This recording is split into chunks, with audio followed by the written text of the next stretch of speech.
Okay, I think we'll start. We're almost at 2 o'clock, so let's go anyway. Thanks for joining us today. We're thrilled to be able to welcome all of our Disrupt-ATHON teams and our other audience members to Responsible Disruption and our panel feedback session Zoomcast. Say that without your teeth in.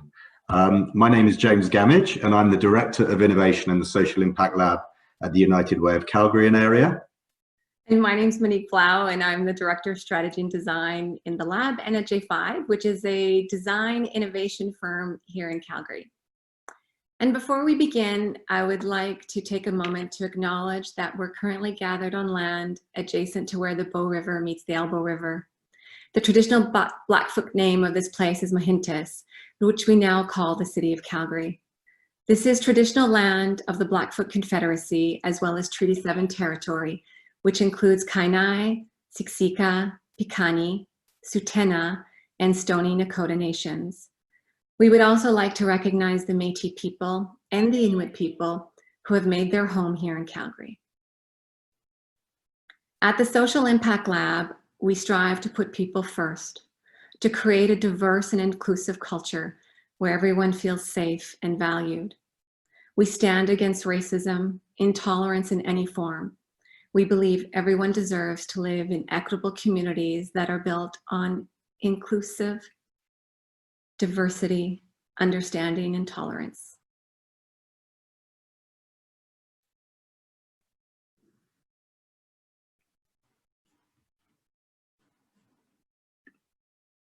Oh, you're muted, James. Thank you.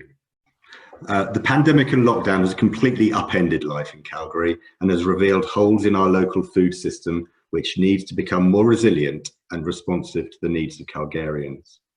Even before the pandemic, over 66,000 children access the food bank every year.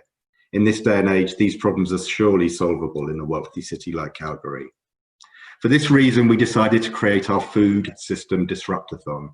Our Disrupt-ATHON was focused on finding solutions to the problems that have been identified, but also in bringing the Calgary community together to solve a problem that has real significance to the well-being of countless Calgarians.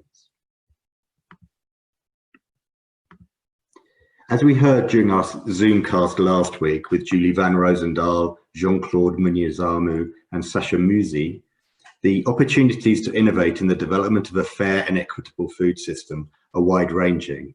For this reason, we focused the teams on a set of how might we questions that acted as jumping off points for the team's innovations. These were, in production, how might we use vacant real estate in order to increase our supply of locally produced food? In processing, how might we reimagine our food system so that it produces less food waste? In distribution, how might we create solutions that allow all people to acquire healthy food in their communities that fosters food security? And in consumption, how might we create opportunities for children and families to develop and apply their knowledge around food so that they can make healthy, informed choices? Thanks, James. So before we begin meeting our panel of experts today, we have a few housekeeping items that we'd like to address with our audience. We are recording our session, so if you want to share this with your friends or colleagues, we'll be emailing out the link to anyone that registered through Eventbrite. We'll also include the link in OpenCity for our teams that are participating today, and the video will be shared on our YouTube channel. This is part of our Disrupt-ATHON, as James said, and we'll be hearing from the shortlisted teams. For the past 24 hours, these teams have been preparing to share their concept with our panel of experts and our listeners today. And following each of the team's presentations, they will have 6 minutes of questions and feedback and comments from the panel. Each team will have 5 minutes to present. So you can imagine this is a quick fire approach where James and I are going to keep the teams on track a lot of times. So I ask you to be diligent as you're presenting. Once we've gone through all those wonderful presentations, we will then close off with what will be taking place next over the couple days.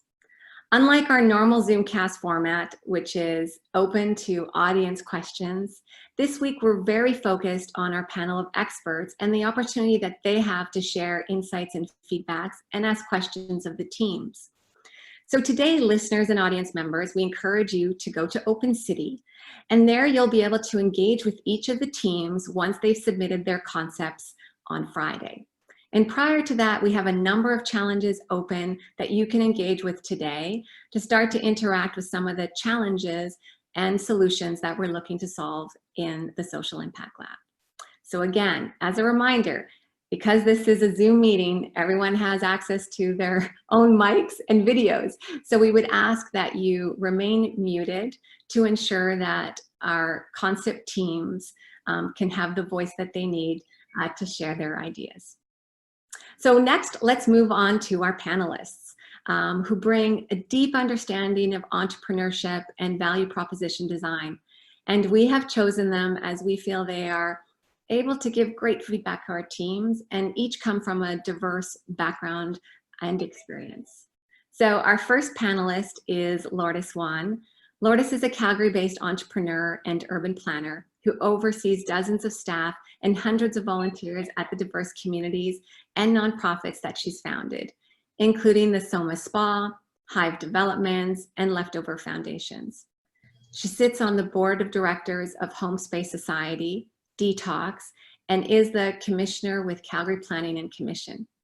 Her work and career accomplishments have received multiple accolades, including being part of Avenue's Top 40 Under 40 class of 2013, CBC's Top 10 Changemakers, the Colbert Philanthropy Award, Western Living's Foodie of the Year Award, a celebrated Amelie Award from the University of Calgary Faculty of Arts, and is a distinguished graduate from the University of Calgary. Welcome, Lourdes. Our next panelist is John Vardalos. John is passionate about leveraging design to make the world a kinder, more beautiful place. He works closely with visionary CEOs, boards, and executive leadership teams to transform their customer experiences and business models in response to uncertainty and change. In 2018, he co-founded the Social Impact Lab, a strategic collaboration with the United Way. This work aligns to his longer vision of helping corporations, entrepreneurs, and nonprofits create new partnerships and solutions that address complex challenges in our community. In addition to his work with corporations and nonprofits, he is also helping to shape the future of education as a member of the board with SAIT's School of Hospitality and Tourism and School of Manufacturing and Automation. Prior to joining or starting JFive, John held senior leadership roles in Canada and the US for global technology management consulting firms, such as Capgemini, EY, Dell, and Xerox. Next, we have Dan Allen. Dan recently retired from ATB Financial, where he was the Vice President of Business and Agriculture for the previous 8 years. At one time, he led a team of 300 employees supporting the financial needs of small to medium-sized businesses and farming enterprises in Alberta. Prior to joining ATB, Dan spent 31 years with CIBC in various leadership roles, from retail banking, private banking, small business banking, and regional office roles. Dan has been involved with the United Way of Calgary and area since 1989, when he was seconded for 10 months to support United Way's campaign that year.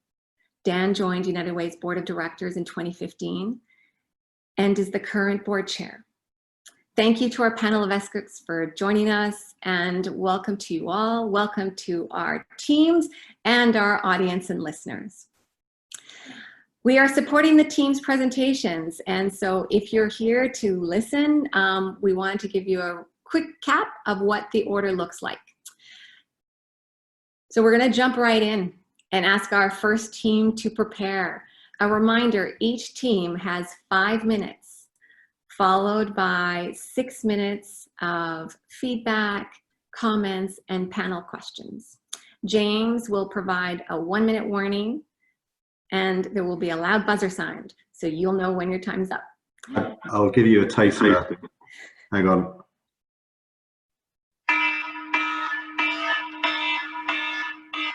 If you don't get the hint, then we'll have to mute you. So yeah, it'll be quite obvious that it's time to stop speaking. Yeah, we're not going to do what they do at the Oscars, which is just mute you and have you keep talking. Okay, so let's jump right in, and we'll ask the Imperial team to come off mute, ensure your video's turned on, share your screen. Fantastic. You can start when you're ready. All right, hello and welcome to our pitch for the Social Impact Lab Food System Disrupt-ATHON. We are the Imperial United Way Committee, represented by myself, Anna Davison, Justin Lai, Rachel McCarville, and Chelsea Willett. Let me put this in presentation mode. Can you guys see that in presentation mode? Good. As an overview of what we're sharing, Chelsea will tell you about our opportunity statement. Then we'll share our 3-part pilot program. Justin will talk about the first 2 parts, food production and donation, as well as consumption. And then Rachel is going to tell you more about the incentivization part of that, as well as our next steps. So I'll hand it over to Chelsea to tell you about our opportunity statement. Thank you, Anna. Imperial employees across Canada have identified that alleviating food security issues should be a corporate focus area. We realize that to successfully approach food security, it will require leveraging multiple pre-existing corporate programs, such as our United Way campaigns and our Impact Donation Matching Program. We will utilize these programs when we develop a season of giving focused on food systems. I will now pass off to Justin to explain how we will build on these programs. Thanks, Chelsea. So the first portion of our 3 pilot program focuses on food production and donation. So the core principle here is to create a corporate community garden on the grounds of the Imperial campus. As you can see to the right, that we have an ample green space that's readily accessible by all Imperial employees, where they can plant and harvest produce on breaks during the workday. So as produce is harvested, we would then leverage our key partnerships with mobile grocers such as Fresh Routes in order to donate the harvested produce. And we'd also give an opportunity for the employees to bring in their own produce from their own gardening space. We find this allows them to have that tangible impact, seeing that their donations are going directly into the mobile grocer. The third and final concept of this piece is creating giving corners around campus for non-perishable food items, which are equally as important.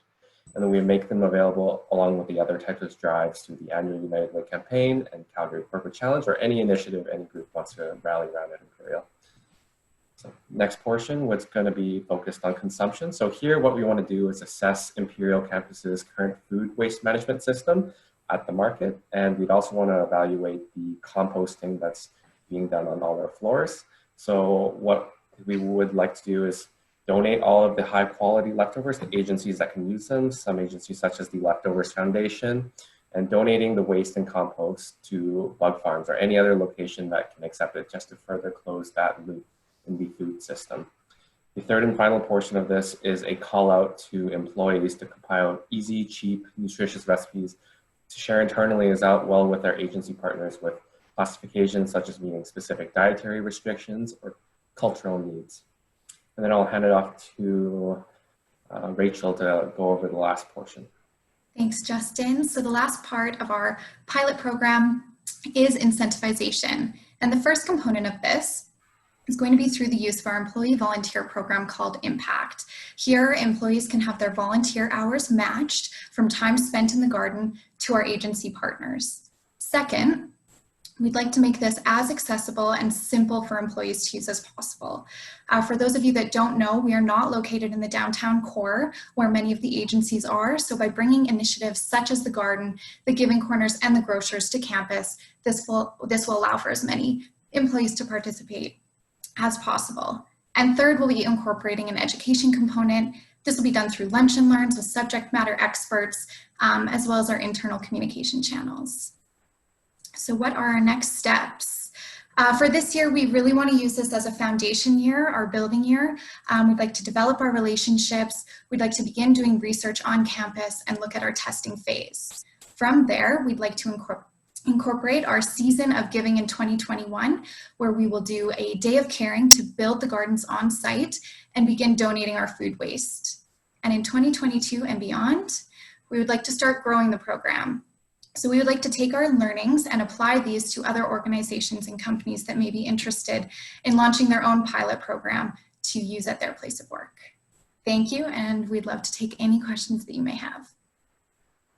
Fantastic. Thank you, Imperial team. And just under the buzzer. So we'll now open to questions and feedback from our panel. I can go first. First of all, I love that the first presentation included both leftovers and fresh roots. So I feel like we're off to a good start. You know, part of my work as an urban planner talks about utilizing spaces and programming spaces. And I think that's a really important and really tangible way for all sectors to work together and really making food, you know, at the crux of that, making that the community connector. I think it helps, you know, employees understand that it's important for employees to be activists. So I really, really enjoyed the idea. I think it's a good initiative for all corporations to take on. Like when I saw this presentation and we went through the pre-read material, I thought, you know, this is such a good microcosm of what corporate responsibility needs to look like. And it's not just about, you know, doling out money and getting other people to do it. It's taking that onus upon yourself. So I think this is great. I don't have any questions. I really love the scalability of this as well, and making it so that you can take this and give it to other corporations, and having that model grow is where that change is going to happen. So thank you for this. Thank you. I'll build on her comments a little bit as well. It's kind of where my mind went as well, the scale of it and the opportunity to bring others and lead other companies, oil and gas companies, into a similar place. It makes me think of organizations like COSIA in terms of partnerships that are trying to bring together all the oil and gas companies through a common goal around sustainability, and possibly, perhaps you've already thought of it, but reaching out to them, and I'd certainly be open to helping with that if you need any assistance. The other piece that I was going to say was, you know, in your 2020 plan, you talk about testing partnerships. I think there's also an opportunity to test customers. And what I mean by that is I think perhaps by going out and presenting your idea to different customers, both within Imperial and potentially outside of Imperial, you might come up with some different ideas around different segments. And what I was thinking just immediately was, you know, there's a tremendous amount of people right now that are unemployed, either formally employed by Imperial or potentially at other oil and gas companies, and this could give them some purpose. It also could give them people that are retired recently from Imperial. You know, if there's a strong alumni community within Imperial, it could give them something to do as well. So I think testing out your customers while you're testing out those partnerships could reveal some new opportunities and different things to be thinking about. All great points, Lourdes and John. I just love the concept, and the support from Imperial has always been amazing to me, and really the roadmap for a lot of our major corporations in the country. I mean, in particular, giving you the green space in which to do this, you know, this initiative is really, you know, great to see. I love the fact that they tie the employee engagement into giving back into the community, which is so important. And the last thing is, I know that Imperial has a great alumni group, and knowing some of them personally, they would love to do something like this. So yeah, please don't forget them. They'll relish their involvement in this. I can tell you that. Thank you. Thank you. Thank you. Okay, if there is no other comments, we'll move on to our next team. Thank you, Imperial team. So the next team is the Soul Food Project. So I would invite you to come off mute, ensure your video is being shared, and you can take over the screen. You guys can see it? We can. Perfect. So the Soul Food Project is an initiative regarding cultivation of healthy communities through sustainable urban agriculture projects. We are, so I'm Scott Langell. I'm a registered nurse in Calgary. Tiffany Neufeld is my partner. She's a registered nurse as well, specializing in community development and community health. And Patrick Loutier is a mechanical engineer with a history and a family history in agriculture. So we're calling out the issue. We wanted to address food insecurity with this, and it was really interesting to see it pop up through the Social Impact Lab. Our definition is a little different than just simply a lack of food, but it's a lack of sustainable long-term solutions to access to food, and the who and why. So we really want this to be an inclusive project, which impacts the communities at large throughout Calgary. We don't want it to be limited by boundaries or borders or demographics. And why? Simply because there's so much impact on the social determinants of health through food insecurity. And we really wanted to marry the what if we comments of what if we were able to cultivate vegetables, cultivate produce, but also cultivate opportunity and foster growth in our resilient communities. So what do we stand for? Our key tenets: hope. We have a holistic approach to individualized, like walking with people in terms of participating in their lived journey, opportunity for people to advance themselves, and empowerment in terms of being able to be co-creation amongst the people who they're also providing this for. And I'll come to that when it comes to the farm. And we look for creative solutions to complex problems. So the farm and the farmhouse are really our two pillars. The farm is the legs of the organization. It is a controlled environment agriculture idea, and we are in discussion about whether we're doing a vertical farm indoors and or a greenhouse initiative in terms of something where we repurpose space. We utilize hydroponic systems where we are efficient and sustainable. There's a lot of resource loss, and we're able to recycle a lot of components in our systems. And where will this take place? The initiative really intends to repurpose and address urban agriculture. So we're looking at warehouse space, looking at rooftop gardens, we're looking at our vacancy crisis that is in downtown Calgary. How can we reutilize these spaces to produce food for individuals or communities? And this is our revenue stream generating part of the project, where we look at sales, we look at CSA subscriptions, and ultimately in terms of outputs, you can see them listed here, but it is employment opportunity. And we really want to employ specific areas of the vulnerable populations, targeting individual groups where they're able to advance themselves and bring income into their households, as that is a direct impact on food insecurity. And it's a skills learning and community social connection hub. Next is the farmhouse, and farmhouse is a nonprofit entity, but it's the heart and soul of the whole venture. The farm is what we do, but the farmhouse is how we do it. And we really nourish the soul food family through advancing high employment standards amongst Calgary organizations, childcare on site so that parents can come, breastfeeding moms can come, and they don't have to be detached from their children, therefore allowing themselves to be social, but also being able to be caregivers. We look for community education. That's usually around food education for new immigrants, food education for individuals in our communities who are looking just to advance themselves. It's partnerships with existing stakeholders who are already on the ground doing valuable work. And it's ultimately is gathering space and a community hub for people to come together to so that we can meet the emerging and fluid needs of our community. And then how do we fit? This is our value proposition model. So it's sustainable food, needs of the greater community, and needs of business and agency. And we really want to fit that hedgehog concept where we sit right in the middle of these intersections and are able to really nestle in there and able to sustain all three of these ventures. So this is our business model canvas. I'm going to kind of skip over this for a second here just to sort of highlight a few. And the value proposition is what we were highlighting there and where do we fit. It's the idea that we're employing individuals to give back to their communities through sustainable agriculture. Customer segments. It's agencies within Calgary. We already know people are there. We can advance their initiatives through providing them providing food directly to them, and then they're in turn giving back to us. Local sustainable-minded restaurants, farmers markets, local grocery chains, you can see those there. And then the big part is employment. We really want to give back to our members. The channels, farmhouse, social media, word of mouth, and then our revenue streams, key partners, Calgary agencies, municipal and governments. And then what next? Testing, sorry. Sorry to have to do that to you. It's fine. Thanks, Scott. Thank you, Scott, from the Soul Project team. So now we'll turn it over to our panel. I can start again. Is that okay? I have so much to say. I appreciate that you can't fit all of that information into 5 minutes. I mean, there's so much work, Scott, that you did.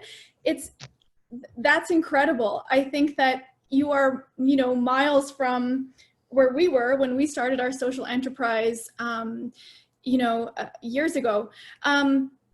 I love that you're thinking that this big picture, like the food system is not, about that emergency solution, and food security is not, only about making sure people get food, but it's making sure people have jobs. It's making sure that people have the income to pay for food. And I think that's sometimes the disconnect when we talk about food security. So I'm super impressed and just really wowed that you are looking at this, or the team is looking at this as a food systems project.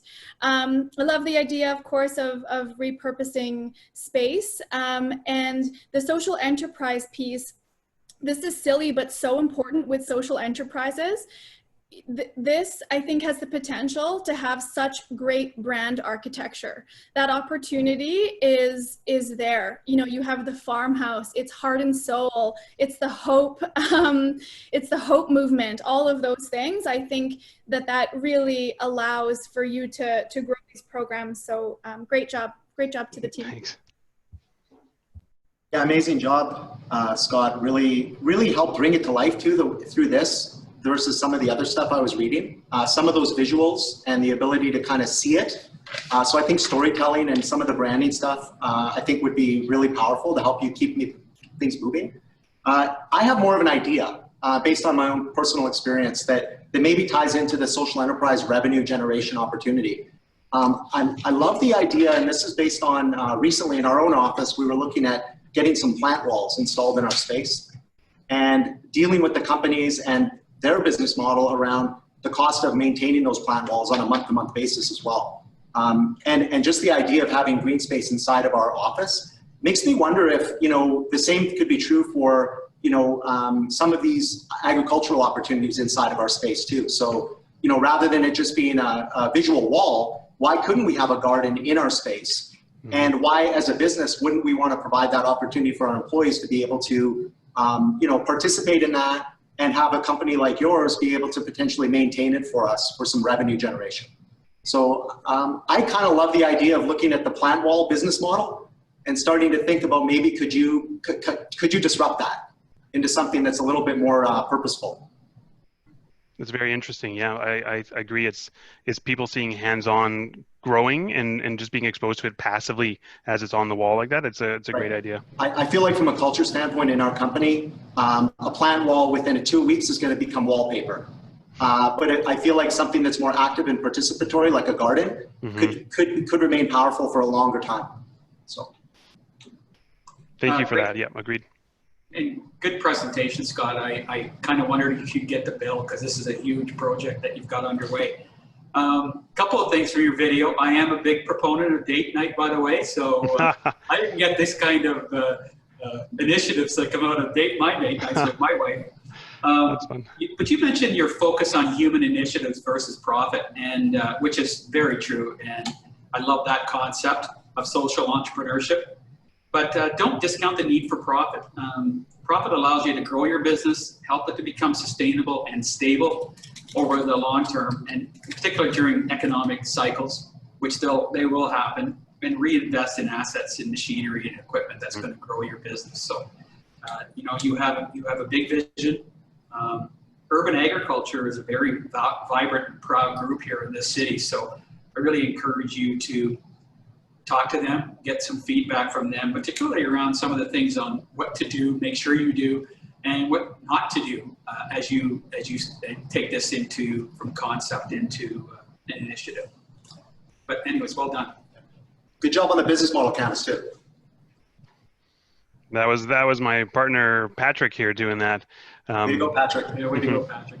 Thanks, guys. I wish we had more time to share our passion for this with you guys, but time's money, right? Awesome. And yeah, thank you for the feedback, guys. Yeah, thanks, guys. Great feedback. Thank you, the Soul Food Project. We'll move on to our next team, which is distribution in a time of COVID. I would ask that you please come off mute, ensure your video is on, and share your screen as needed. You have 5 minutes, so begin when you're ready.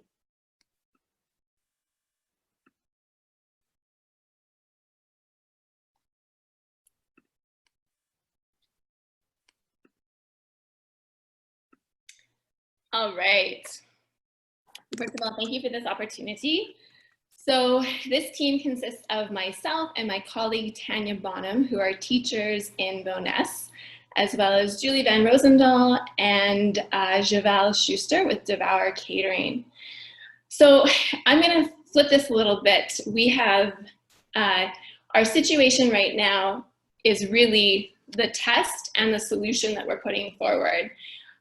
What we have done is reimagine the channeling of donation dollars to add value at different points in the process within the food system. So we'll start. How might we envision daily, easy access to a stable and healthy food source? So schools closed, as they did around the world. And what this meant for our population in Boness was the immediacy of not having access to 2 meals a day at school that week. Quickly, as teachers, we leapt into action and activated 50 bagged lunches for students each day out of our school parking lot. As we began this work, we reached out right away to our community, to the Boness Community Association and to other stakeholders in the community to identify what supports we could connect our families to. And this really brought to light the gap in the landscape of supports designed to meet the needs of vulnerable Calgarians, particularly in relation to food insecurity.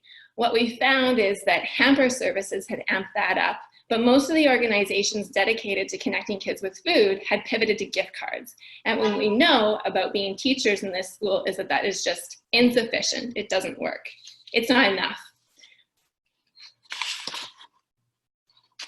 So basically 50 bag lunches a day, each weekday, turned into where we are now. And it's transitioned from being a school-based initiative to a community initiative. We operate in front of the Boys and Girls Club, and we're handing out 200 bag lunches a day. As well, we've become a distribution point for Meals on Wheels meals. Calgary Reads has linked in, and where volunteers give away free books on site each day. What else? We have the school buses come and they set up to act as kind of friendly beacons. So it's really become a larger than life kind of community initiative.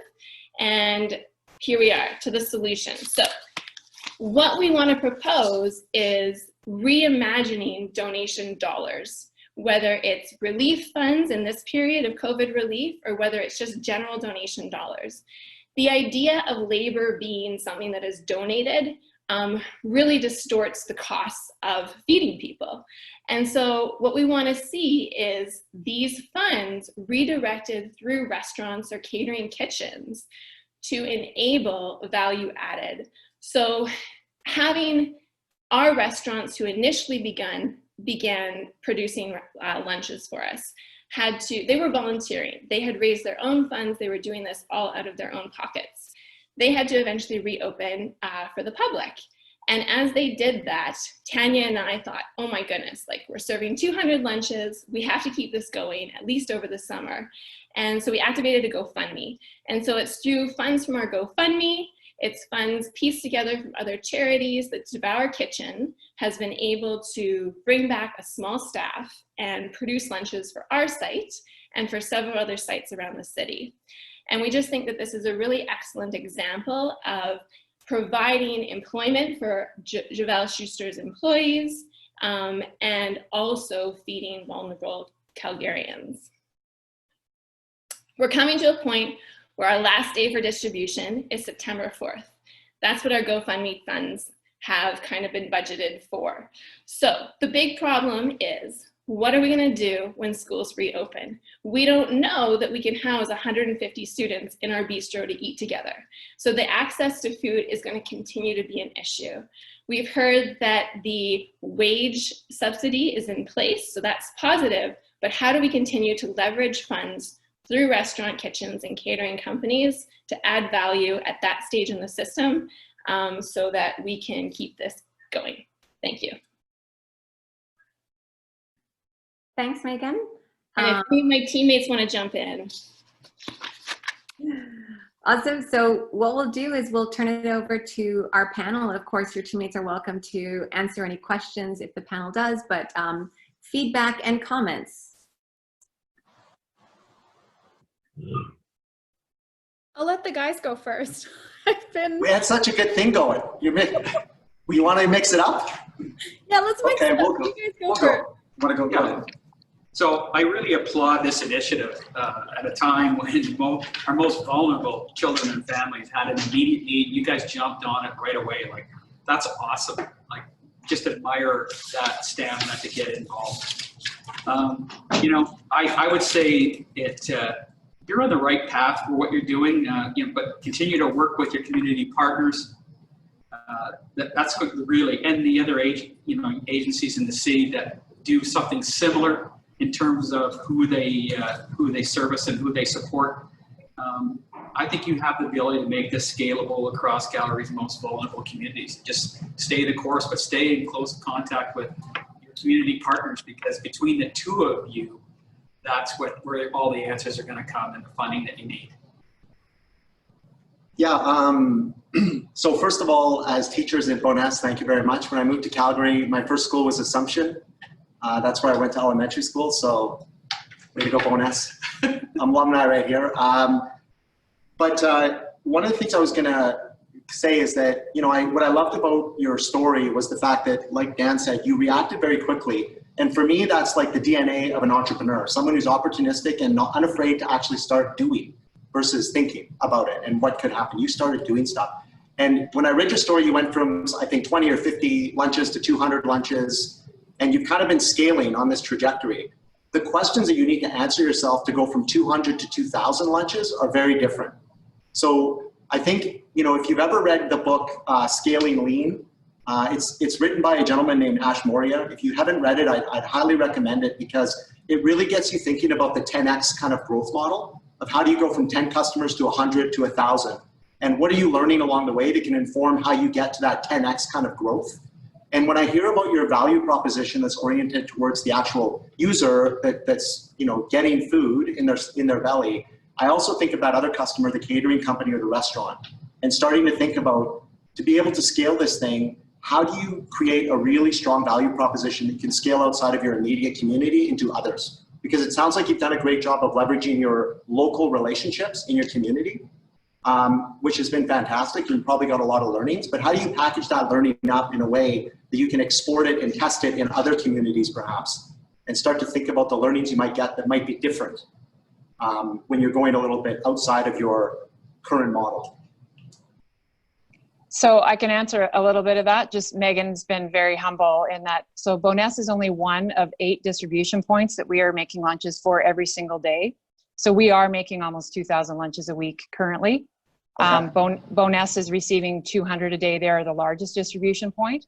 But yeah, I think for the first few weeks that we were doing it, starting the second week of June, there were 8 distribution points. So I think the highest number we've done is just slightly over 2,000. But we are doing like a minimum of 1,800 a week already. That's amazing. I hope you guys keep going. I think looking at your addressable market, your service obtainable market, and starting to kind of figure out like how many of those do you need to achieve the impact that you want, and starting to kind of set those goals in a community by community basis and start to continue to doing what you're doing and just kind of set those key learnings. Thank you. And I mean, it wouldn't be possible. Julie Van Rosendahl, who hasn't said anything, it was very much her jumping in and understanding all of the connections between community members, people who need the food, people who can make the food. So having key people like that who understand how all the cogs in the wheel connect together is key, right? Because when you're at your own point in the wheel, you don't see how all of it connects and drives together. So that's been a key part for us as well too. And I certainly see Julie's fingerprints on this.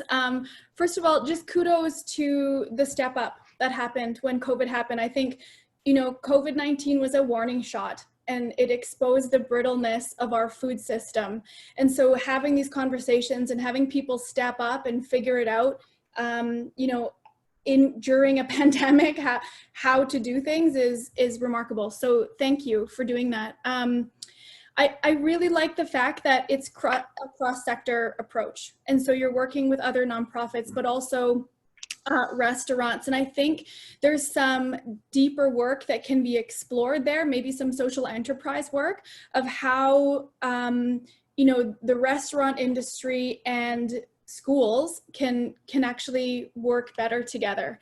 You know, while we saw food insecurity skyrocket in households, we also saw a ton of restaurants close. And now that everyone's opening up at the same time, we need to now walk that path together. And so I think that there's something here that's a lot deeper that can create a lot of meaningful work. I love your larger than life community approach. And I think this is a really good concept and identified as a, you know, COVID emergency relief efforts. But I also think that there's something there that can go forward where, you know, those two industries can kind of work together. You know, one of the things that we saw in our work is that COVID-19 made the invisible really visible. So kind of what Megan was talking about in her presentation. This was such a fatal blow to households that were already living on the edge.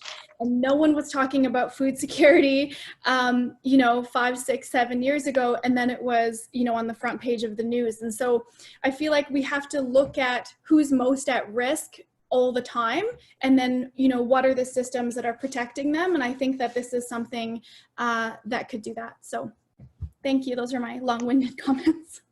Thank you, Lourdes. Thank you, everyone. I think you hit the nail on the head there. And for us, it's really the daily food access that needs to continue. It's absolutely essential. Like I said before, gift cards have a role, hampers have a role, but without physical access to schools, it's daily food access.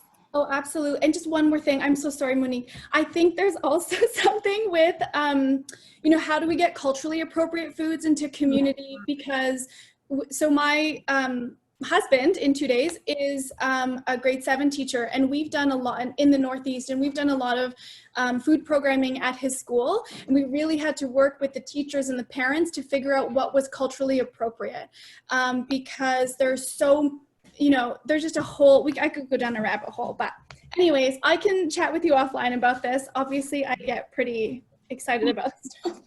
Thank you. Yeah, thank you. Great, thank you so much, the team distribution in a time of COVID. We'll move on to our fourth team, which is our CFB students. So again, ask you to come off mute and share your videos on. You have 5 minutes, and share your screen when you're ready. Floor is yours.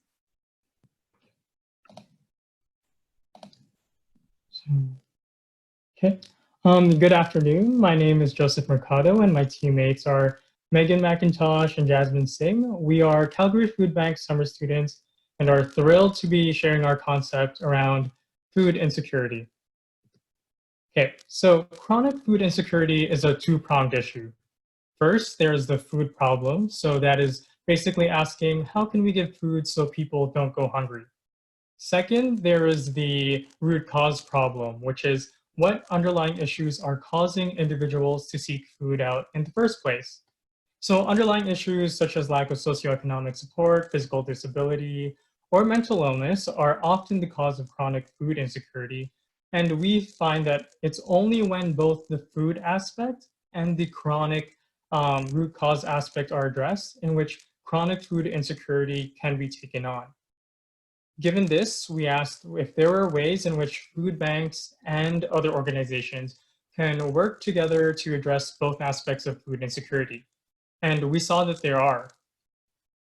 So consider a framework in which food banks in which food banks only offer food distribution services and community organizations, agencies, only offer social programming addressing root causes. This fragmented approach is inefficient because, for example, clients who go to the food bank only for food may not get the exposure that they need to social programming that they can use to address their root causes. Another framework in which organizations take on both the food aspect and the social programming aspect is also inefficient in some ways because doing so does not fully utilize the benefits of specialization and may lead to organizations overextending their resources. So these issues led us to ask, how might we foster more cooperative efforts between social agencies to deliver emergency food services and utilize resources more efficiently to address food insecurity and the underlying root causes? The whole premise behind this train of thought is that food banks are really great at getting food and distributing them, and agencies are really great at working with clients and addressing those root causes and giving social programming because of their community buy-in, because they're able to allocate more resources at an individual level. So then if food banks and agencies continue to specialize while at the same time combining their services, then the effort to address food insecurity is optimized. So our solution is called Project Agency Access, which is a third party directly partnered with local food banks to facilitate emergency food service partnerships with local social agencies. And the primary users of this service would be the partner agencies, and the secondary users would be the individuals and clients accessing emergency food services. And here's how it works. Okay, so donated groceries called food hampers are coordinated by the third party and local food banks based on agency needs. Clients will then request food banks from an agency, and that agency will then order a hamper on behalf of that client, which would then be delivered from the food bank and to the agency where it can be picked up. In addition, agencies will be offered the choice to request customized hampers to better fit their specific needs, and this customization will be unique to Project Agency Access with the goal of incentivizing clients to access these social agencies.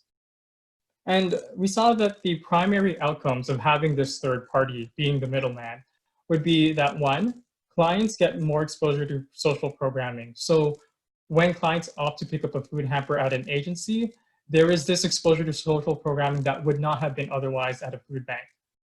A second outcome would be that it would allow agencies to redirect their resources towards focusing on social programming that addresses root cause. And the third outcome is that it'll give more options for clients as to where they can pick up their food hampers. So whether at a food bank or at a social agency.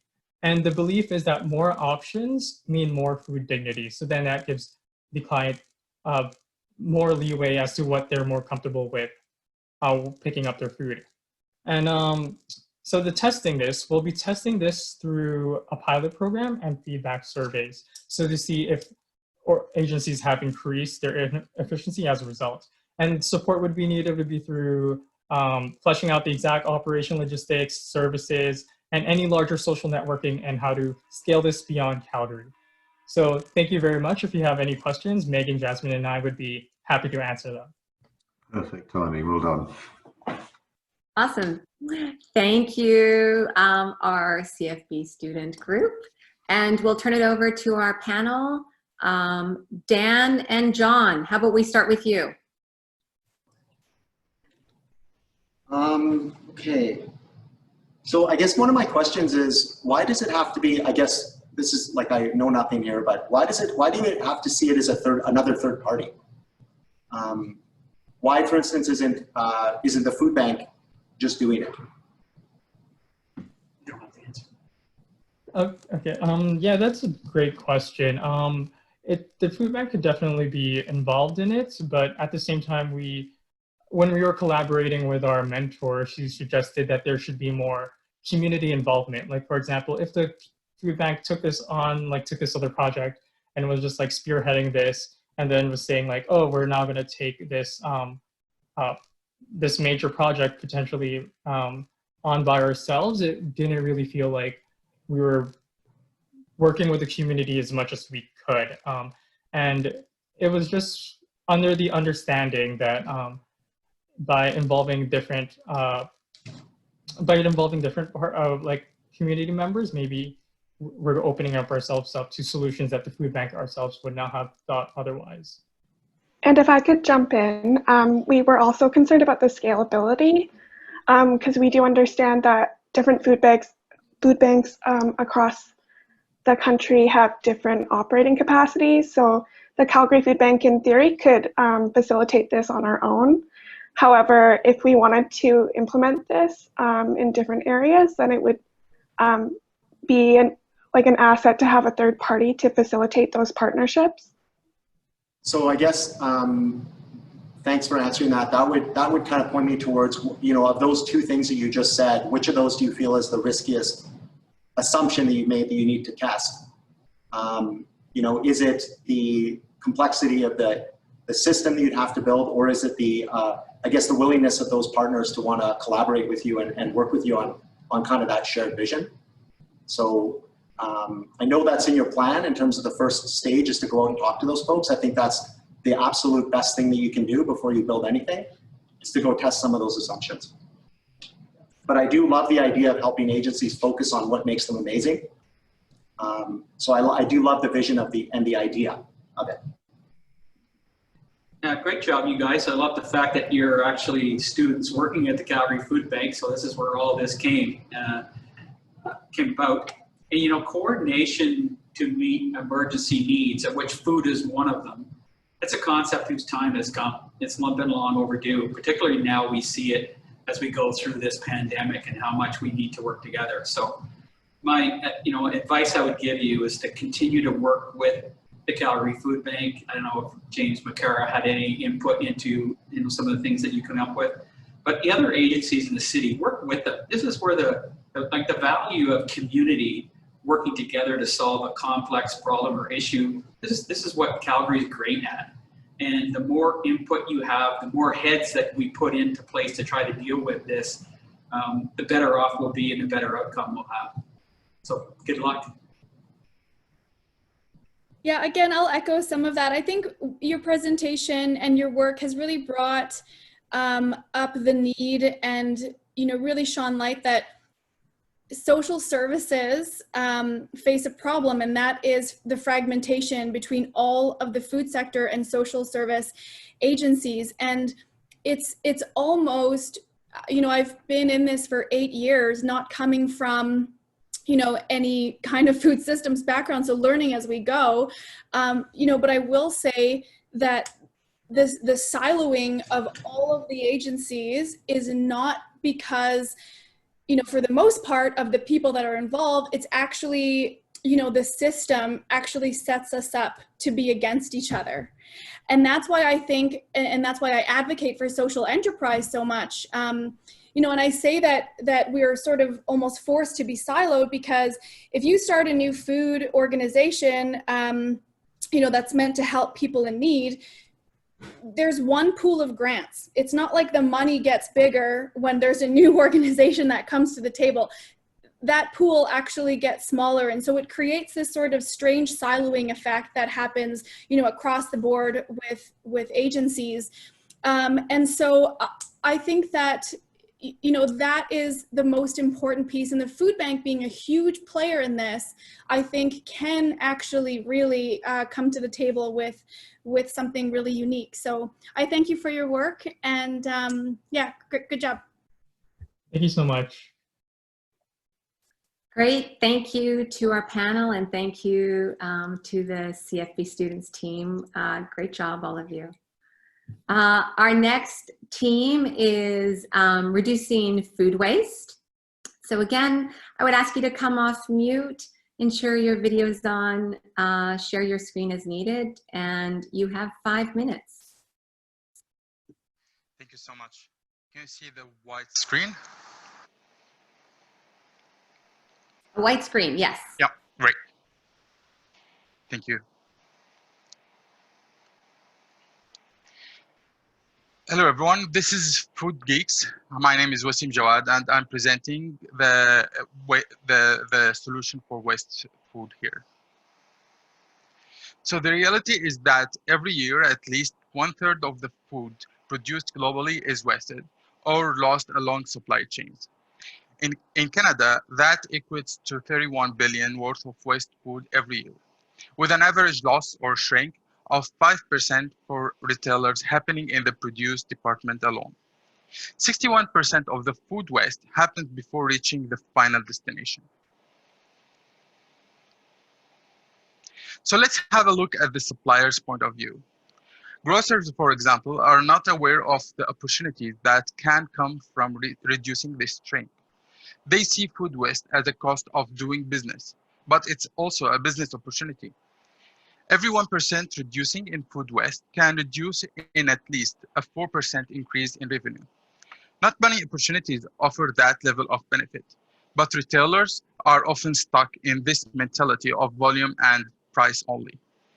Due to lack of communication around promotions with multi-departments in the stores, there is the contribution that is a big contribution to the problem. Seeing this opportunity, I'm introducing Food Geeks. Food Geeks' key advantage is that we deal with classification management and we have an effective platform. This allows us to give insightful tools to stakeholders to get the maximum benefits from the food stocks. Food Geeks will classify the items using machine learning and based on type, suppliers, conditions, time, store activities, even shifts, to alert the management and update them with a status of their stocks and projection with the potential selling channels. On the other hand, stakeholders like NGOs, agencies, community service providers, and other stores, or even consumers may have a real data on food options they can have. Rather than going with current risky strategies like price discounting, marketing campaigns, which must probably be failed by other marketing strategies like price matching, Food Geeks increase revenue and reduce cost of handling the waste, and even qualifying for tax return. But the most important, it will increase the food accessibility for the communities and have a positive impact for all the stakeholders. We are in the early stage. My name is Wasim Jawad. I will be welcoming and supporting the Geeks to bring this platform to life. I'm finishing my Master's of MMIE, Management, Innovation, and Entrepreneurship at Queen's, and I have a huge interest in social impact. Food Geeks is changing the way we are handling the grocery. And our goal is that near future is to reach the consumers and engage with them on how to get the most of this food. Thank you so much. Thank you, Wasim, and reducing food waste. We'll open up again to our panel, questions, comments, or feedback. And oh, looks like you're unmuted maybe, John. Were you guys ready to go? Do you want to go? Do you want me to go? I can start. So thank you for that. I think it was a really great initiative, an idea. The one thing, I'm not entirely sure how the social sector, social services benefits from the reduction in costs in stores managing their inventory. I think it's at the root of what you were trying to accomplish. I just didn't really see it, how I couldn't see the flow. So maybe if I could encourage you to, and as you move forward with this, is expand on that a little bit so that it's very clear what that benefit is to the social sector aspect of your initiative, and so that it can be seen clearly, because I just couldn't, I had a hard time finding it there. Sure, thank you for the question. Actually, for now, all the initiatives or the donation or any contribution or engagement with those NGOs or agency is coming through the management itself or their own perspective or their own action, without a main data or projection before ahead. And that might be too late, because the item or the food might be approaching to their expiring, let's say, date. So here where we are coming to make the usage of all the food in a time. that help here. Yeah, Wasim, it was making me think of, I'm on one of the boards of SATE in Calgary, and one of the gentlemen that I'm on the board with is the CEO of Calgary Co-op, Ken Keylor, and he's talked a lot about this market and that we're in right now in Alberta, changing a lot. You know, he used to work with Sobeys in other markets that were much more price competitive, and he's always looking for opportunities to figure out how they can create value for their customers in terms of managing some of the growing cost increases in food. So I definitely see the benefit for an organization like a Loblaws. But to Dan's point, I think the opportunity around how you tell your story to start to be able to create partnerships and relationships with organizations that they could distribute that food to. So it's a bigger part of your story, so that as a donor or someone who wants to get involved, I can really get excited about how that value proposition to the organization translates to the person that at the other end of that distribution. And I think that probably ties into Lourdes and what she could, probably some of her comments, but that's what I would say, a much bigger, more holistic story if you could wrap that other customer into your story. Thank you. Yeah, I think, you know, Wasim, I was looking at your the pre-read, and I really liked that you kind of pointed out that there are very limited options for retailers to manage that overstock. We pick up from the Leftovers Foundation pre-COVID was picking up from one large grocery retailer, and 3 to 5 times a week, it was about 1 ton of food per week, per day. So if you think of, you know, about 20 tons of waste per month from one large grocery chain, and you times that by how many grocery chains, it's exponential. And I think, you know, what I like about what you have, and I think there's a lot of, you know, beta testing and work that needs to be done, but you know, I think this particularly relies on the promise of technology to scale, because people want to pay for data. And so if you can get and capture that data, that's what's going to have the benefit.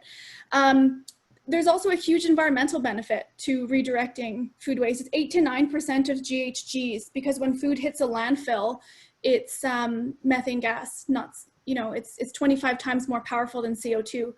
And in Canada, it's actually $49 billion of food that we waste. And in the United States, it's $170 billion per year. I mean, these numbers are not real. It's absolutely mind-blowing when you think of that.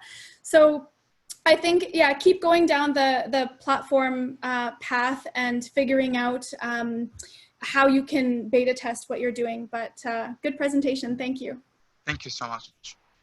Can I just ask one more question, Wasim, sure. on it?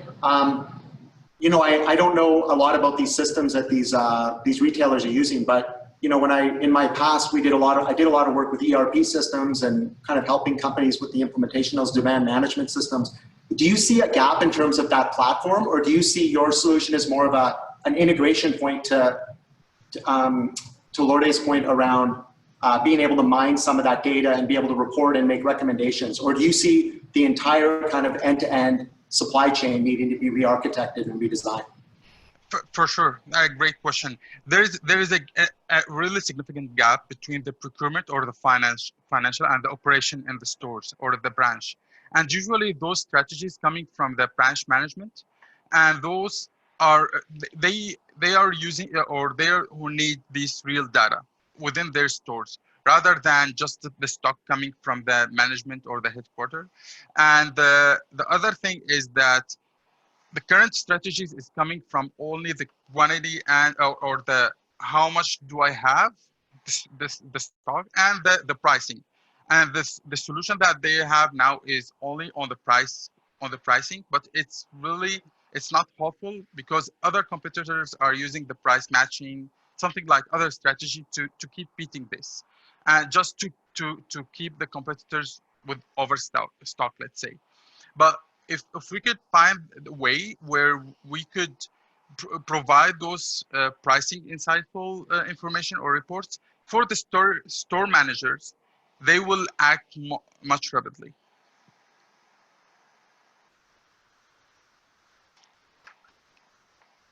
Great. Thank you for your answer, Wasim. We're going to move on now to our next team. Thank you very much, Wasim. Thank you, Reducing Food Waste. Our next team is GSA Sustain. Again, please come off mute, ensure your video is on. You have 5 minutes and share your screen and the floor is yours.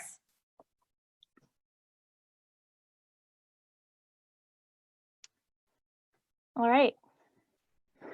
So hi, everyone. My name is Evangeline Eldridge. I'm from the GSA Sustain team. Our team consists of student representatives from the University of Calgary's Graduate Student Association. I'm the vice chair of the GSA Sustainability Committee. My teammate Faye is the chair, and Kavita is the VP of Finance and Services for the GSA.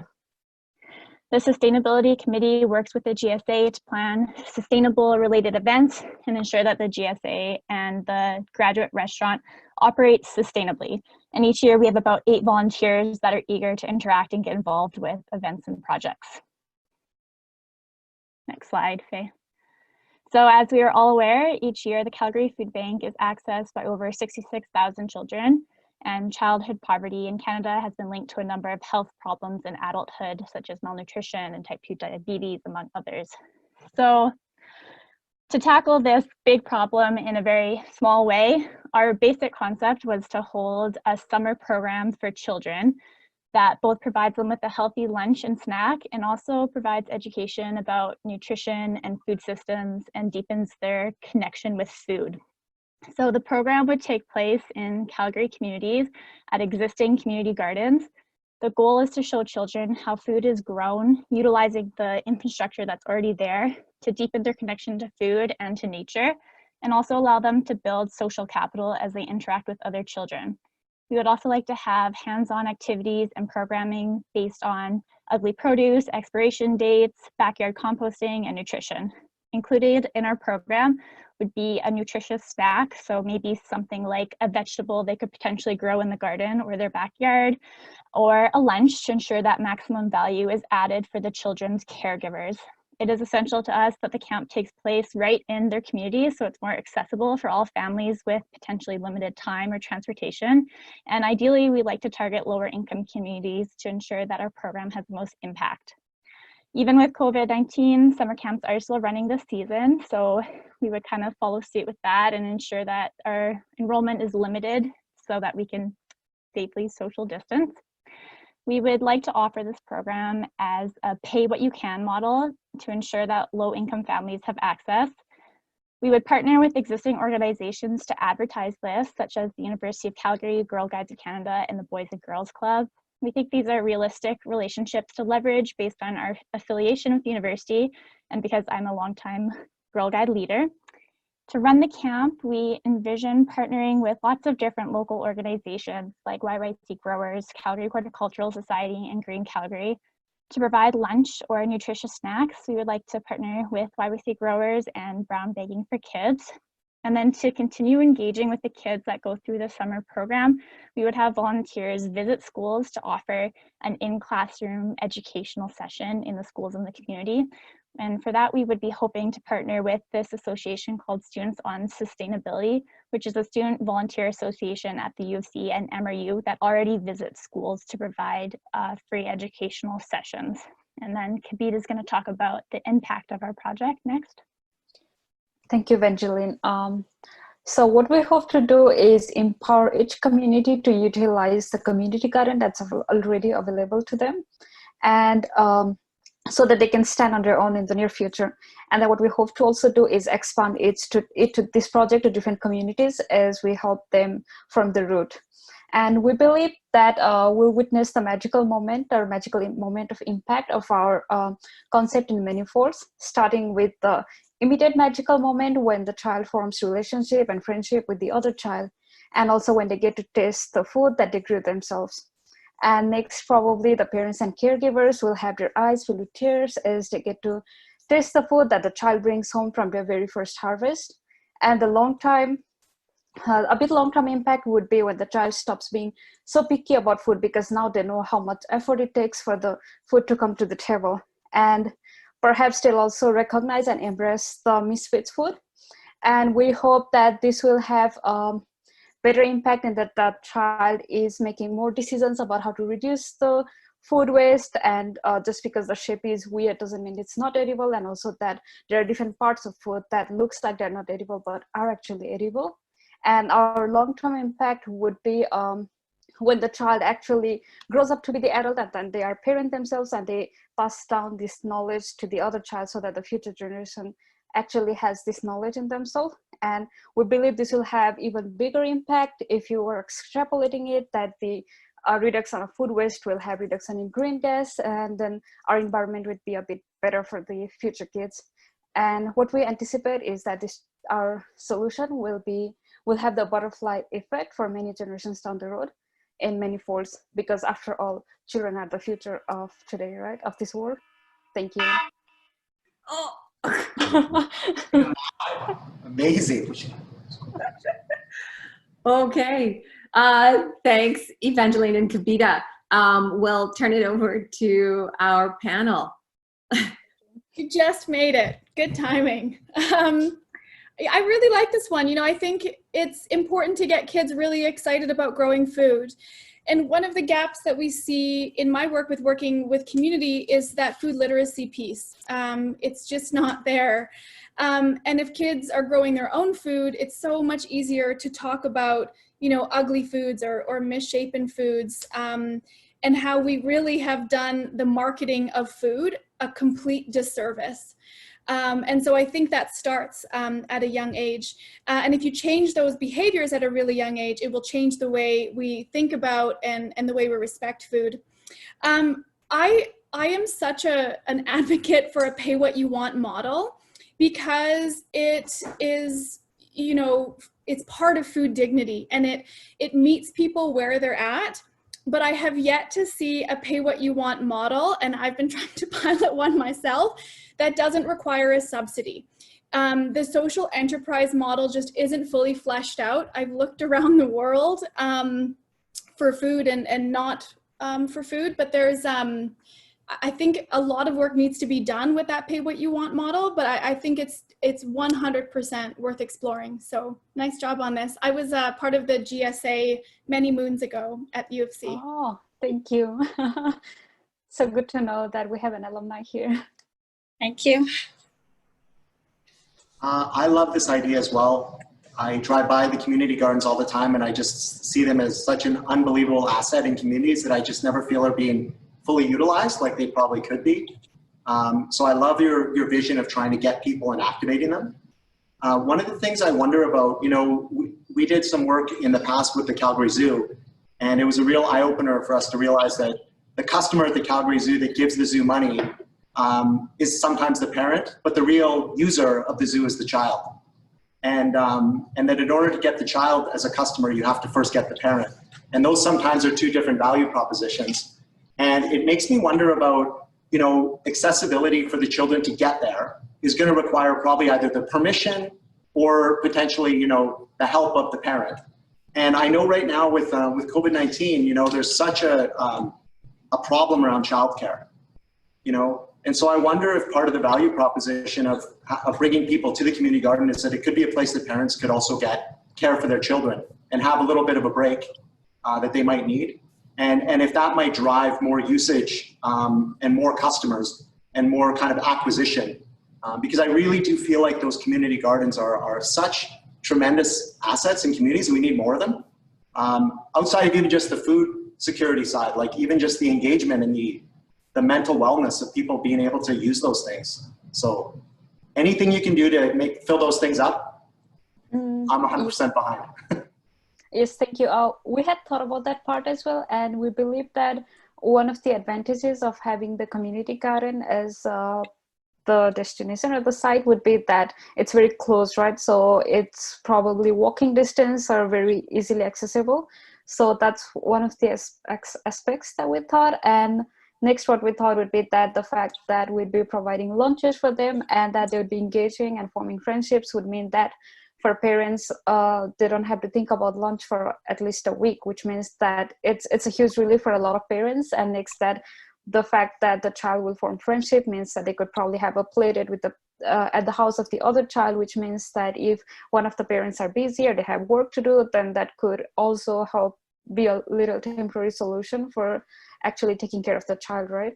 So yeah, that's I think you've got a few different customer types there that are really interesting, and they're very mingling with each other there. So I love that you're thinking about that. Thank you. Well, I think it's unanimous that we all love the idea of children learning to grow their own food. Another time, it's time that's we got to that stage. Your demographic of 8 to 11, it maybe is right. I actually believe it could be beneficial for 12 to 15-year-olds too. Just don't know how we get to that if it's too late, but I think it'd be beneficial for all that group to try to learn from that perspective.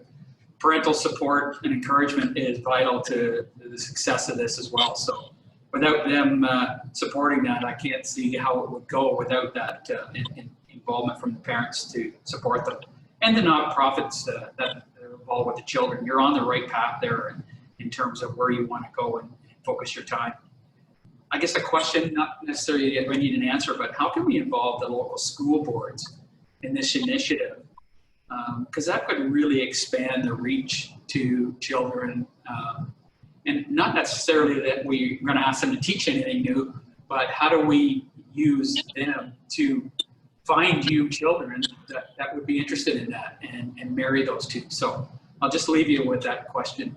Yes, thank you. I think it's a good question. I guess I would ask too, building on that question, how many schools actually have community gardens in their property? Would you like us to answer a bit?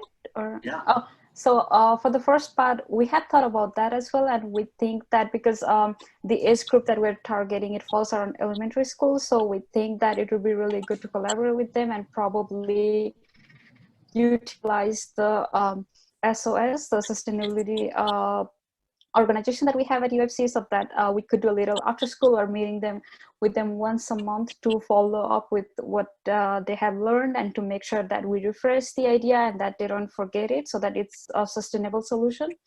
And next part of it is we're also thinking that it's a very far-fetched idea, but that because if you have to grow something, you have to start with seeds, right? So we're thinking that probably around spring when the school is still open, but it's almost time for us to plant the seeds, put the seeds in.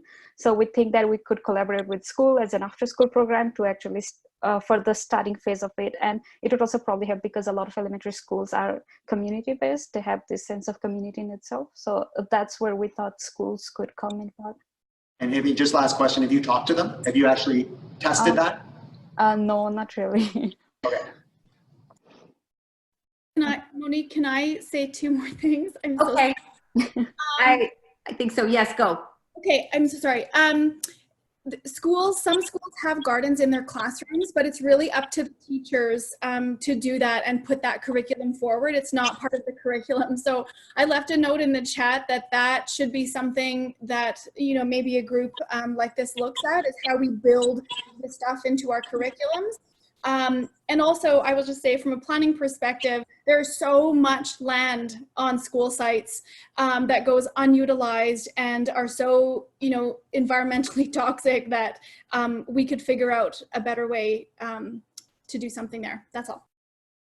Thank you. Yeah, thank you. Super, thank you. Team GSA Sustain, Kavita and Evangeline. We'll move on to our next team, which is Rooted. We invite you to come off mute, share your video, of course, share your screen, and you now have 5 minutes. Right on, thank you. All the presentations have been really amazing so far. I just feel so inspired and like there's a lot of opportunity for collaboration. So thank you all so much so far. So Josh and I met 5 years ago, and we have bonded over our shared love of food systems. And from the time that we met, we really reflected very heavily on how often when we were in the urban farming community, which is kind of the community that we really appreciate the most in Calgary, that there weren't a lot of people who looked like us. And so we began to think about a way to sort of make that community a little bit more of a polyculture rather than a monoculture, to use a garden metaphor. And what we landed on was an urban farm that targeted racialized youth so that we could start working on food systems with kids who maybe didn't understand what that world looked like.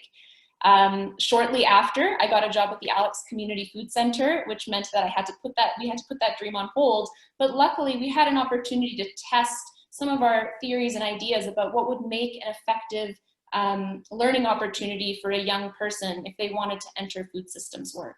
And so that's what we did. For 3 years, we ran programming for youth, usually between the ages of about 17 and 22, and got them super jazzed about food systems, in particular around advocacy and activism. But as we started to do this work, we really started to realize that there's limits to a charitable paradigm, because as racialized youth ourselves, and in our encounters with racialized youth, we began to recognize that there's just so much growing up in a low-income community and being racialized that youth simply did not have access to. And so we started to ask ourselves the question, how might we use the lessons we've learned being in this program and teaching youth about urban agriculture, how might we move beyond a charitable paradigm and use urban agriculture as a tool to address inequity, but also engage racialized youth in for-profit urban farming. So our dream is Rooted, which is a community for-profit farm, social enterprise, where we're able to teach youth about farming, but also turn them into food system advocates. And I'm gonna turn it over to Josh, who's gonna talk a little bit more about what that vision looks like and what we're kind of looking for as we embark on this journey. Thank you, Saima. Yeah, we are hoping to hire and employ racialized youth, and once we're working alongside them, we want our focus to be both on growing our business, but also on empowering the youth that we're working with. We want those who work with us to feel capable of navigating food systems on their own. We want them to have the knowledge that they need to branch out from Rooted and start their own businesses. And we'll do this, this empowerment will come through mentorship from us, teaching and learning both ways, and through connecting the youth to the social and cultural capital that's needed to operate within the local food systems. And all the while we're doing this while giving them the direct experience of running a business, growing food, and getting all of the physical and mental health benefits of getting your hands in the dirt, because it's healing to grow food. And through all of this, racialized communities and youth will have a say in the building of inclusive local food systems that are anti-fragile and transformative. We want the youth to have the confidence to be able to allow their unique perspective, their unique voices to both shape and disrupt the food system. Because we need new perspectives, we need new ideas to solve the problems of today. We have the Disrupt-ATHON and all of the innovative ideas that we've seen today, and we need more and more of these ideas. And yeah, as Simon's noted, we've tested the social aspect of this in the nonprofit sector, and now we need to test the enterprise aspect of our social enterprise. And to do this, we'll need support. We will need mentorship, we will need connections, and we will need investment. And so, mentorship can come in the form of the Social Impact Lab, guiding us down the road of starting a small business. It can come from mentorship from local farmers. What do we need to know? What are we missing? What's the knowledge that we don't have, that we don't know we don't have? We'll need connections to businesses. We'll need connections to potential investors. And we'll need to strengthen connections in the local food systems. And the investment we're looking for will come in many forms: capital, space, time, knowledge. There's so many things that we need to learn, and we're ready. And we have a big vision, but with mentorship, with connections, and with investment, we'll be able to walk this path with everybody. That's all I got. Yeah, that's great. Thank you. Fantastic. Thank you, Rooted, Seema, and Josh. We'll turn it over to our panel of experts. Yeah, thanks, Seema. Thanks, Josh. This is great. I think that you know, I really believe that the next step in curing our food systems is in urban agriculture. And if you look at, you know, the presentations that we've had so far, we're on the second last one, a handful of them have been focused on urban ag. And I think that there's, you know, definitely a social enterprise piece, but there's an urban planning piece in here as well. And I know that, you know, the city of Calgary has made some effort into, you know, looking at different zones in the city and how we can include food system work within that zoning. So yeah, Saima, you and I can chat offline, but I'd be interested in putting time and money into you know, how we can go forward with this type of work, because I think just the urban agriculture, and I love your name, by the way, is super important. Through the work that we do, I always am sort of shocked about the disconnect between racialized populations and growing food. And, you know, I have a ton of examples of, you know, just me being shocked. Someone asked me how to cook a blackberry once. You know, there was all of these things, and, you know, you're almost too shocked to answer the questions, but it's because we just don't know, and these populations, you know, don't know. So I think this is really great work. Thanks for presenting today. Thank you. Okay, so my first question is, who's quitting their full-time job to start this thing? Because I saw 8 hours a week, that isn't going to cut it. That's my first advice as an entrepreneur. I've already quit my job. Have you really, Josh? Yeah. Oh yeah. Congratulations. Thank you. Yeah, that's the first big step of every entrepreneur. You got to operate without a safety net. One of my mentors when I started JFive said, because I was thinking, how do I stay at my job and try to launch JFive? And he said to me, you can't get half pregnant. So you got to go all in. So I respect that. Well done. So that was my first point. One of the things around companies that are, there's a big trend right now with enterprise companies, large companies, talking about this transition, and ATV Financial actually went through it, of how do I become a customer obsessed organization? So how do I move from being customer naive to customer aware to customer obsessed? And the number one characteristic of a customer obsessed organization, which you guys have in spades, is co-creation. So companies that are the most successful in the future are going to be the ones that build their products and services with their customers. And I love what you guys are doing about building your business model with the community together. And I think about all the problems that that might solve as it relates to some of the challenges that are very current right now around diversity, and the need for companies to start to hire diversity as a lever for innovation. So I see your advocacy experience and your understanding of that context as a very, very strong platform that will launch you into the enterprise space. And I'm also very much open to supporting what you guys are doing, because I believe in it big time. So I would just encourage you guys to keep doing what you're doing, and focus on that, keep focusing on that co-creation. And then the other piece is, in terms of that you're looking for your first, you know, container or plot of land or whatever that looks like. I would also encourage you guys to look at and think about any sort of distressed assets or things that are out there in the community that maybe people think, you know, we talk a lot about food looking ugly and us using it, but there's a lot of distressed assets in real estate and things that are out there that can be beautiful. You know, the Vivo Play project is using containers and crates and engaging the community in new ways. And I think your creativity you guys will figure that out. But Josh had to quit his job. Seema, you're next. Sorry, Alex. Sorry, the Alex. Well, I'm not at the Alex anymore. I work for Momentum. So it's like, you know. Oh, okay. Sorry, Momentum. But just to sort of reflect a little bit on what you were saying, even in the short amount of time that we've really started to share this vision with others, we've had Highland Regenerative Farm, YYC Growers, just people reaching out and offering us land and resources. And so we've been really it feels like the right time for this work to be happening. The more people you tell your story, you guys are authentic. The more people you tell your story to and your vision to, the more people that are going to want to get attached to it. So just keep doing what you're doing. Stay positive. Do it full time. Lean into it, and you're going to be successful. Thank you. So just, I think it's unanimous that we all love this idea. Simon, just for your video, I love the homage to Star Trek with your T-shirt that day. So resistance is fruitful. Josh, you made a really great statement in your video too around you're looking for mentorship, connections, and investment. I think that's excellent.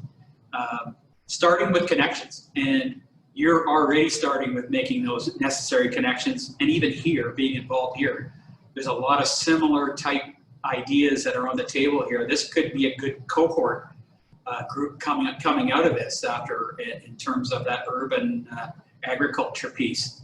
So that's really important. And then from there, you're going to find your mentors. You're going to be able to pick the ones, or they'll pick you, one of the two, however that works out. But you'll find the mentors that work with you and will help you with that, need to find funding. So I don't think you can really underscore how much important it is to connect with your community and get that support.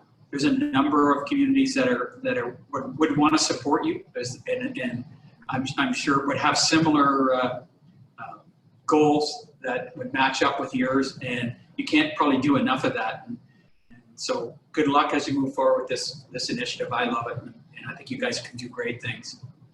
Thank you. Thank you. Okay, fantastic. Thank you to Rooted, and thank you to our panel for their comments and feedback. And we're going to go to our final group, which is our Meat Cooperative. So again, you have 5 minutes. Come off mute, share your video and your screen.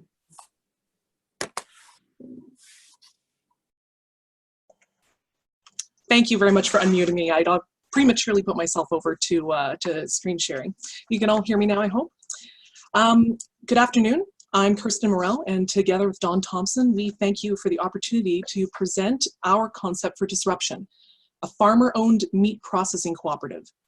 Today, we'll quickly cover our project's concept, the conditions it addresses, the societal segments it's designed to help, and how we can quickly gauge the viability of our concept. Planning for this project has been years in the making and is comprehensive. Today's time constraints mean we can only touch on highlights. What we propose is a farmer-owned enterprise, a producer cooperative, consisting of a combined slaughterhouse, meat cutting and packaging facility, and sausage kitchen. Primarily focused on beef, the cooperative is capable of processing bison, goats, sheep, deer, and elk. The facilities are designed to remain small by today's standards, processing a maximum of 500 head per week in a single shift. This is large enough to enjoy economies of scale and small enough to remain local. It's flexible enough due to that single shift structure with after-hours cleaning to accommodate an organic production day per week, as well as a religious food designation day. The meat cutting and packaging facilities provide commercial cuts, halves, quarters, and primal portions, all the way to finished case-ready consumer cuts, labeled with the retailer's own brands and packaging. Case-ready cuts take advantage of modified atmosphere packaging, extending the unfrozen shelf life for up to 4 weeks. A sausage kitchen provides a complete line of delicatessen products, also in both commercial and consumer-ready packaging. While our initial market focus will be small-town independent grocers, we aim to open retail outlets in Calgary and beyond. Providing a complete product line from base cut through finished product, the cooperative can realize the full value of meat production for the farmer. Today, farming, and particularly cattle ranching, is a lifestyle choice rather than a profitable vocation. Most family farms survive because one or more family members have off-farm incomes. In large part, Canadians are fed by volunteers. Concentration and centralization of slaughter and meat processing has resulted in farmers being price takers rather than price makers. Farmers must accept whatever the current 3 large Canadian slaughter facilities offer, which, quite naturally, is the minimum required to keep farmers producing cattle. Concentration in retail areas has contributed to rural decline. Small towns are shrinking, even disappearing. As rural businesses shrink and close, so do employment opportunities for rural people and the farm families themselves. We're also addressing food security and food safety. Using modern manufacturing techniques, the cooperative's products are traceable back to a single animal. Should any package result in a foodborne illness, it can be traced to a single animal and therefore farm. This provides immediate determination of the source of a problem, should one occur, and minimizes any necessary recalls. The obvious benefits accrue to the farmers themselves. By realizing more of the full value of meat products, the cooperative is able to return more income to the farmer members. Initially, the cooperative will pay market price for animals delivered for slaughter, with a large portion of product returned to farmers on a per head or per share basis at the end of the year. As the business matures, the cooperative expects to raise the initial price paid for animals. The business, by definition, is based in rural centers. This provides a lower transportation cost for farmers and makes more sense environmentally as less fuel is required, reducing greenhouse gas emissions. Providing a stable rural industry will help maintain the viability of rural centers. The cooperative will employ between 30 and 60 people, 49 full-time and 6 part-time is the planned full staffing. The business plan calls for a minimum full-time wage of $25 per hour. All employees will receive a living wage and benefits. Production line employees will rotate through the plant, reducing boredom, fatigue, and repetitive strain injuries. Additionally, there are career opportunities for employees who wish to move among the various employee sectors like slaughter, cutting and packaging, deli processing, administration, management, scheduling and delivery, marketing, and quality control. An on-site daycare will be available to reduce barriers to employment for women and single parents of all genders. Consumers will benefit from a safer supply of high-quality, local meat. Complete tracing will provide an online link from farmer to consumer, putting human faces on the products consumers bring into their homes. Going forward, the cooperative requires several weeks' work updating the business plan for inflation and minor market differences. The updated business plan will demonstrate the viability of the enterprise itself. Then we'll require a complete presentation, literature, and website to bring the ideas to farmers and determine the likely level of buy-in, as some investment by farmers will be required to move forward with building a physical plant. Then finance. Thank you. We're really close. Yeah. Thank you for doing that. 2 words off. Done. Sorry. And Dawn's here to answer questions, so. Awesome. Okay, so we'll turn it over to our panel. Meat Cooperative, we have John and Kirsten. So over to you. Well done. 2 words. That was pretty good. Thanks.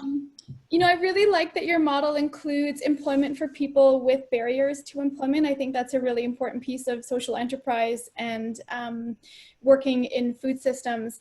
You know, what I love about food systems work is that I learn so much. I learn something new every day. And today it was about, you know, this meat processing cooperative. Your presentation and the pre-read reminded me of, you know, one of the things that I know from working with a team in Nairobi about their food security work there is that we need to make sure that family farmers are feeding themselves before making food a commodity. And I think that the cooperative really speaks to that kind of model, and just the existence of a more local food supply chain is so important. So I thank you for your work. This is great.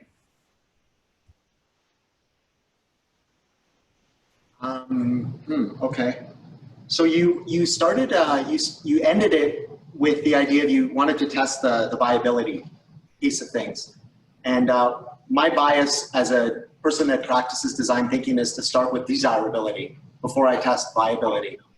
What that means is, like, you know, the relationships that and the assumptions you're making about that you probably are valid because you've met with all these folks, but the retailers and the farmers and their desire to participate before you get the funding, before you get the large, because I'm assuming that to do this, it's a pretty significant cost in terms of infrastructure to put it in place.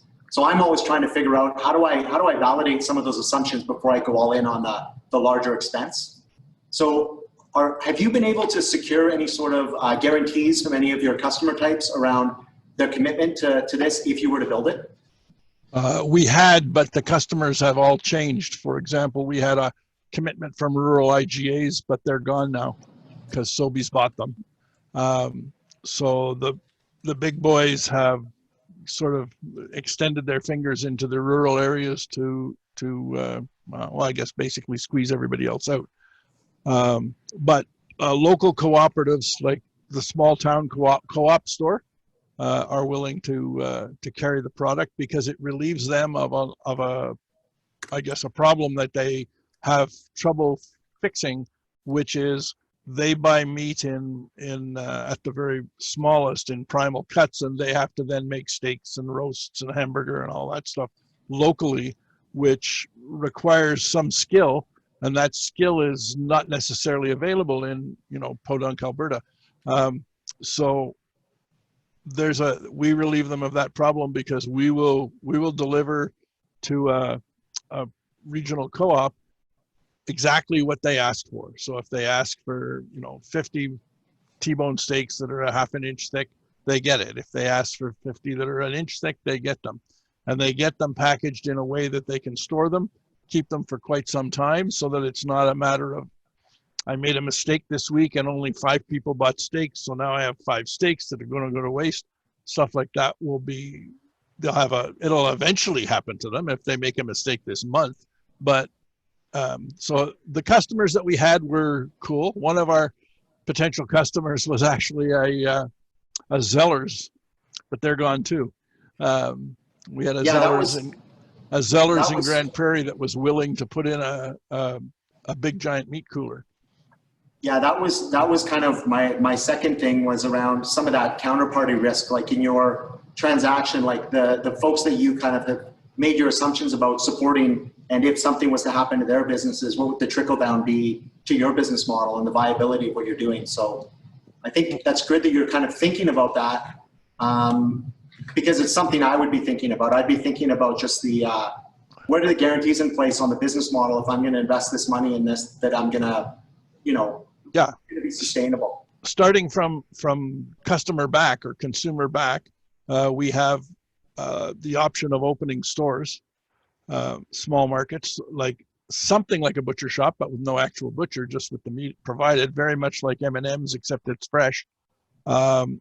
In towns that don't have them, and in towns that do, we have the option of marketing to a Walmart who does buy, and Safeway used to, who does buy individual brands from time to time, like small local brands.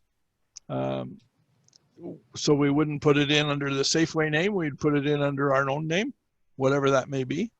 And it would be like a premium product sitting in the Safeway meat counter. See what happens there.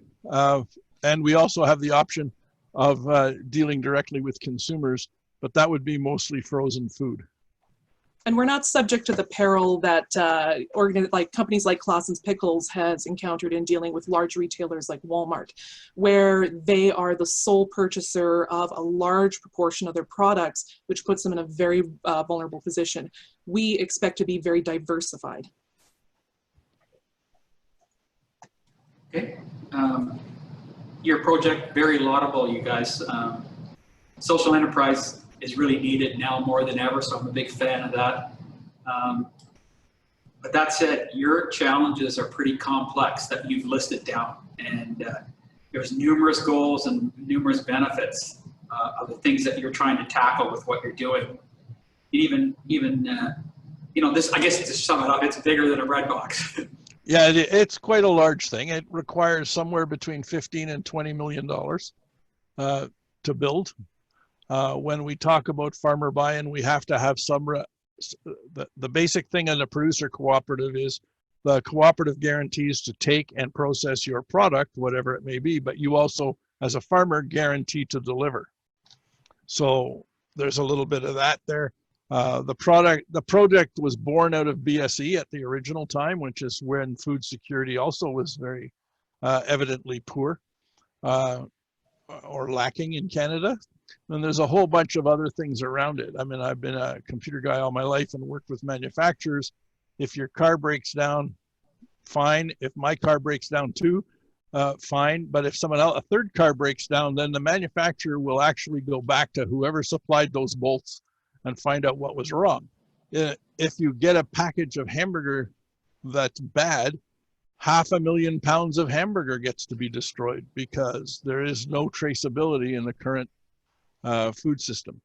And how somebody has to recognize the illness, somebody has to do something about it, and eventually they go out and we see things like McCain's or whatever it is, killing, not McCain's, the other Maple one. Leaf, yeah. Maple Leaf killing 22 people before they realize they've not cleaned their sausage cutter properly. And I understand that this is a large project. I mean, this has been brought all the way to the financing stage in the past with financial buy-in from farmers, but we just didn't have that mentorship to help us achieve financing and investment from outside the farming community. And the potential for social impact, the potential for disruption, and the potential for eventually even profit and a viable business is huge. Well, as you guys said in your presentation, the tunnel is long and the light is quite far off. So, and you know your costs are huge. It looks initially like it's going to be limited to a certain market area to get started. So I'm just not sure how you scale that to the rest of Alberta once you know, even getting that up and running.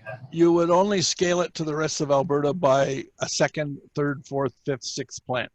Right. I mean, we're looking at a maximum of 500 head per week per plant.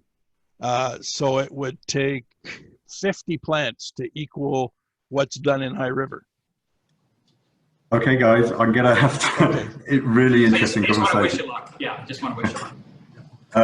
Really interesting conversation, but I'm going to have to move on now. So thanks, Don, and thanks, Kirsten, for your presentation, and thanks for the comments from the panel. And if we could go back to sharing the slides, please, Paige. Yeah. So we've gone through all the presentations now, and I just want to thank all the teams. Those presentations were great and really insightful. I want to also thank the panel for their great questions and comments. And you know, I was learning a lot through that, and I'm sure the teams learned a lot as well. So the next steps, I want to talk about the next steps, and this is for both this is for both the teams and actually any audience members out there. So we will be asking the teams to maybe spruce up their concepts based on the feedback that they've heard this afternoon, or you know, tidy them up a little bit and put them on Open City by tomorrow at 11 p.m. Mountain Time. So tomorrow at 11 p.m. Mountain Time, we'd like you to put those contributions onto Open City. Crowd voting will then happen between the 17th and July the 20th. So I would implore all audience members who are watching this to go onto Open City, and the URL for that is opencity.thesocialimpactlab.com between the 17th and the 20th of July at 10 p.m. Mountain Time to vote for your favorite idea. So this is purely a crowd vote that will decide the winner, that we will announce on Wednesday, next Wednesday, the 22nd of July, which will be a crowd favorite announcement. We'll do that on Open City and through our Instagram, Facebook, and LinkedIn channels. It's worth mentioning the prize. We've obviously talked about the taking the teams into the Social Impact Lab, the winning team into the Social Impact Lab, and working with that team to work up the idea, maybe test it a bit more, and ultimately, hopefully, move through to something that is viable enough to be launched. So that's the main prize. We also have a bit of swag, some other rewards. We have Julie Van Rosendahl's latest book. We've got some signed copies of that. We also have some gift and restaurant vouchers for local businesses in Calgary, which we obviously all need to support at the moment. So that's the rewards and the prizes you can expect to get if you're the winner. If you can move on a slide, please, Paige. Back a bit. There's a previous slide. Yeah. We just wanted to implore you as well as teams to reach out to voters. So, you know, it's time to market yourself through social media channels, link through to the Open City site. We will be doing some social media as well. You can like or share that as well. So connect with your voters and get as many people on the site as possible. So next slide, please. So that brings to a close this session. So I want to thank all the guests, all the teams and all the panel members who gave such great feedback. Going forward, you can engage with the Social Impact Lab in a couple of ways. You can work with look at the Open City site. We obviously have the voting for the Disrupt-ATHON on there, but we also have a number of other challenges and ideas that we'd love your feedback on, and the bit.ly link for the Open City Lab is there. We also can connect with you guys through Instagram, Facebook, and LinkedIn. So please, like us, be friends, whatever you need to do on those platforms to keep up to date with what's going on with the Social Impact Lab. And all that there is to remain is just to thank you for joining us today. As a reminder, this session was recorded and it will be shared with you and available on our YouTube channel. This is part of our Responsible Disruption Zoomcast series, and we've done 12 of these, or 13 of these now, I think. So we'll actually be taking a break for the summer, but we'll rejoin you again in the fall for more conversations about disruptions and innovation in Calgary. So that's it for today. So thank you for joining us, and be safe and stay healthy.